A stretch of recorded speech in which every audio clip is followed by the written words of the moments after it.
How to share Google Drive link on Android file sharing steps. So hello guys, in this quick tutorial video I will tell you how you guys can do that.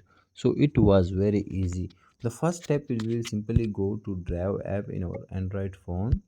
Once we click here you guys can see all the folders that you uploaded in Google Drive or created. So I'll simply click on my one folder. Now here you guys can see the files, but for example I want to share my folder, so for that I will simply back. Now I'll simply click on that three dots with folder.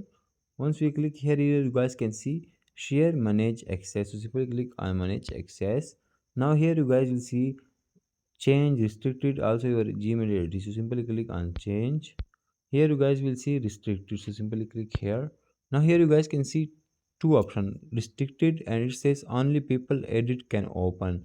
Also you guys can see anyone with link, so you guys simply click on anyone with link. Once you updated that, after that you guys will see on top right corner small circle and that have lines, simply click on that. And once we click on that, that's it, our Google Drive link will be copied. So you guys can share that link to someone that you want to share that file. That's how you guys can do that. Thanks for watching.